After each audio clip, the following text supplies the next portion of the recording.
Hello, thank you for being here. Welcome to the first session of FSE 2008. The first talk is Farfalle,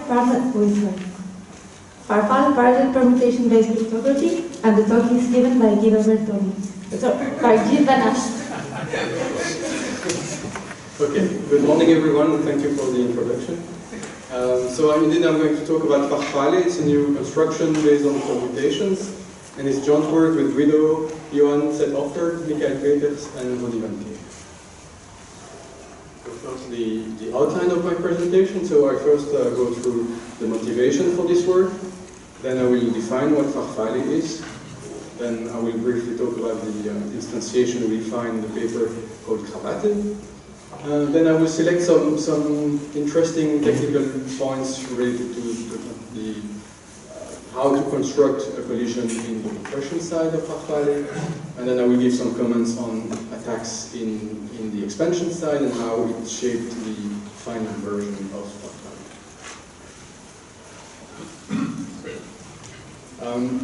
Actually, with the block cipher, there is a lot of things we can do: encryption, authentication, authenticated encryption, and more. But we can also look at this from another perspective, and the perspective I wish to take now is, let's start from a PRF and see what we can do. So a PRF is a deterministic function of a secret key and some input string, and it gives out a number of output bits, how much as desired. The idea is for someone who doesn't know the secret key, these bits should look like randomly distributed, uniformly even distributed random bits. So we can use that PRF to do encryption. So the input of the PRF is the secret key and some nonce value, and the output is used as a keystring to encrypt the plain text into the ciphertext. Then we can do authentication with the same PRF by inputting the secret key and the plain text, and the output is used as a MAC. For authenticated encryption, that's again the same idea. We input the nonce, that gives us some keystring to encrypt, and then we input the ciphertext, and the resulting output is the MAC for the ciphertext. What is also interesting beyond the simple PRF is the fact that a nice PRF and very useful property is to have some incrementality property, that is the ability to put more than just one input string, but let's say 2 or 3 input strings. And adding a new string should not require the user to compute the whole PRF again from the beginning, but to just reuse the current state and then just add a new string to the PRF. So in this example, the idea is to authenticate some network packets. So I have a first tag on the first packet, then I do the second packet, I have a second tag, and then the third packet, the third tag. And now this, for instance, this third tag is not just a tag on the last packet, but really a tag on the sequence of packet 1, packet 2, packet 3. So there is no way to remove some packets or to reorder them in any way. So that's really a tag on the complete sequence. So that's the idea we set out when defining Farfalle, is to define a PRF that allows multiple strings with this incrementality property. So let me go through the definition of Farfalle. So that's the picture here. So it uses a number of permutations. So the F's are permutations. So we start with the secret key capital K, that goes through the permutation, and that gives us small k. That's going to be the rolling key. So on the left we have the compression side with some input blocks. These are going to be compressed into one permutation size. Then there is going to be the expansion side where we produce output as many blocks as we want. So the first input block is XORed with small k and goes through the permutation.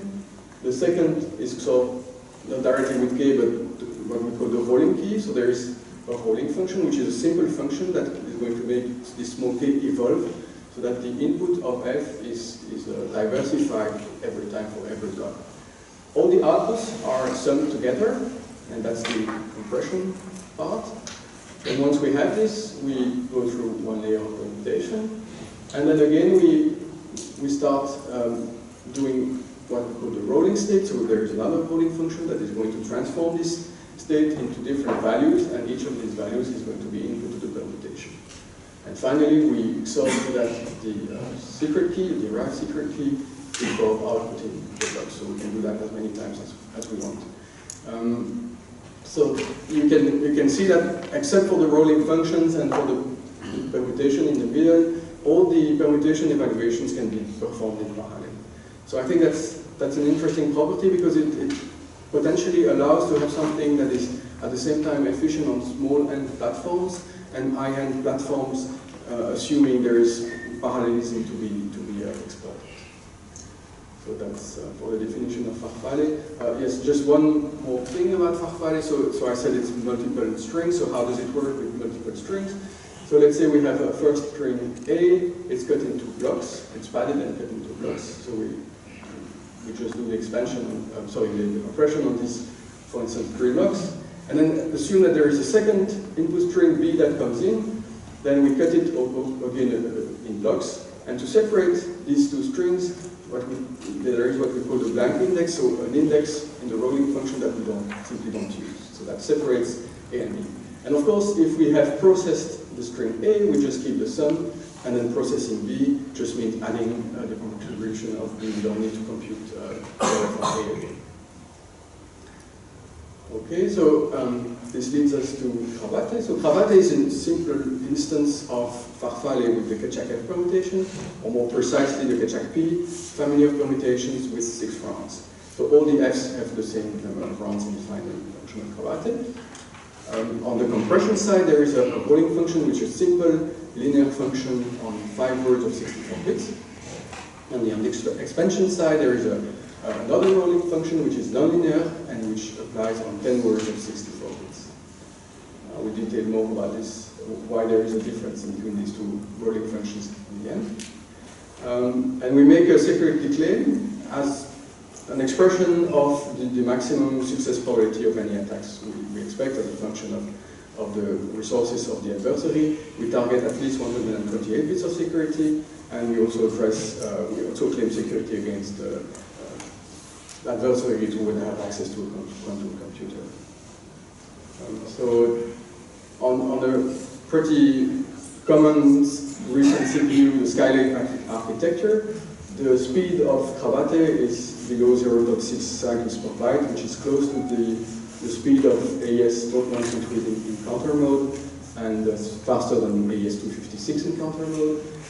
And so the difference between these two is that Cravate uses general purpose SIMD instructions, whereas for the AES there is hardware support in the form of specific instruction.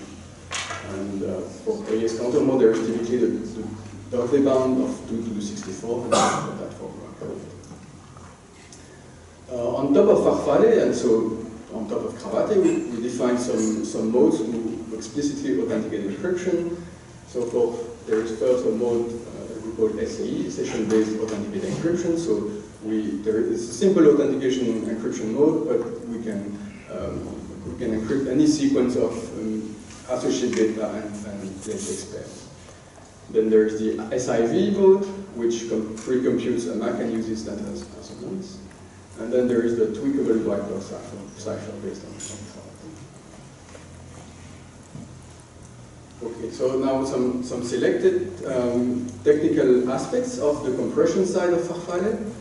So how to create a collision. So that's again the figure of the expansion. The compression. So the first idea would be that the attacker simply adds one more block to the input, hoping to make a collision, and for that he needs that the output of the permutation F applied to the message, this new message block, plus the rolling key is equal to 0. But in order to have that, it really means that the adversary is able to determine the rolling function of k and so k itself. So we assume that it's next idea would be simply to extend this to not having just one block with a contribution of 0, but 2 blocks with equal contributions so that they sum to 0. So the idea would be to find 2 inputs to the permutation that are the same, so the outputs will be the same obviously. So we have a first message block plus roll I of k must be equal to the next block plus the next rolling function. Of course, mi and mi plus 1 are known, so it means that we need to find the value of whole I plus whole I plus 1. And we can generalize that to any distance, so in the end it means that the adversary would be able to determine the sum of k plus after delta iterations of the rolling function on the same k. So this really gives us a criterion on the rolling function, so that this rolling function must be such that being able to predict this value is not possible. Okay, after 1 block, 2 blocks, we can generalize this further to a larger number of blocks. So what we can do is, let's assume we have a set of rolling functions, and let's assume we can find a subset of indexes for which the selection of these different rolling keys form a defined space. So there is some offset and a linear basis that describes this subset of the rolling keys. Then if the adversary can find this, summing the permutations on m plus whole I of k for this subset I is in fact evaluating the high order differential of f at n.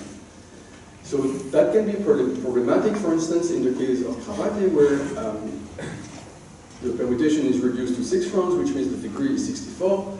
So it would mean that to the 64 inputs, then we can really make f, the high order differential, becomes a constant, which is problematic.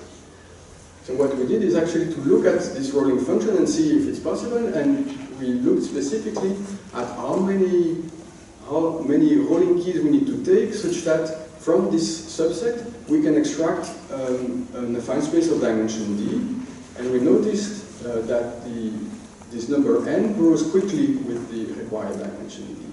So it seems unlikely that there is a way to find a defined space of large dimension from the rolling keys.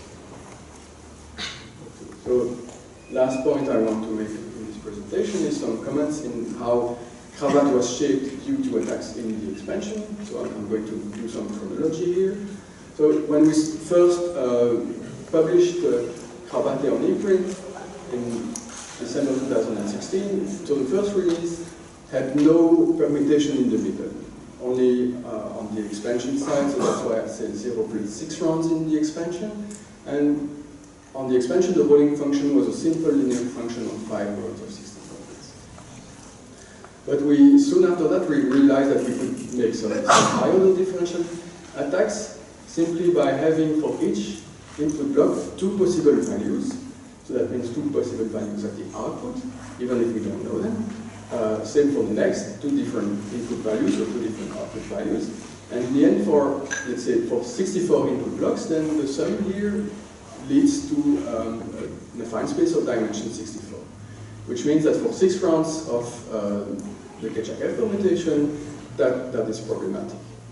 So what we did in the next release is to increase this number of rounds in the expansion to 8 rounds, but to gain speed, we split that into 2 parts. First, the common application of F with 4 rounds, and then 4 rounds that are specific for each output block.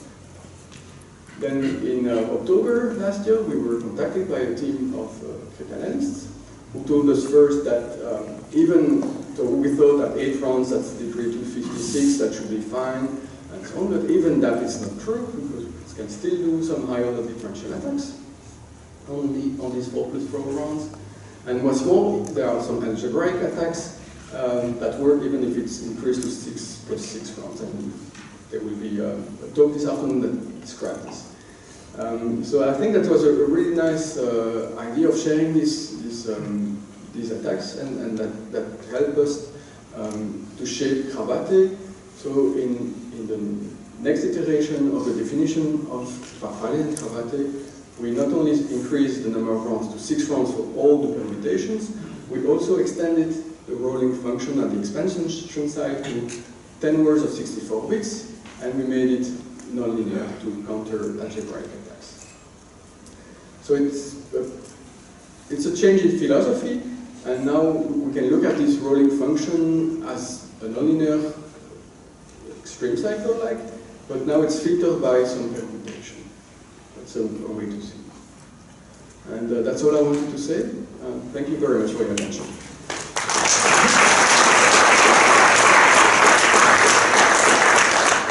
Thank you very much, James. Are there any questions?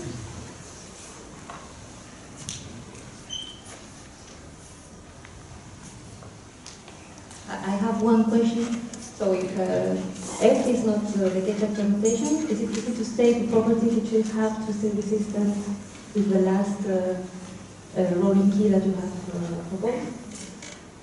So I think this idea of making the rolling function at the expansion side nonlinear would be something to do for every permutation, except maybe if the last permutation is really strong and has a very high key. But I think for performance, it's quite interesting to have something that is not maybe a full degree, and that can be compensated for by having a nonlinear rolling function. Okay, thank you. Any more questions?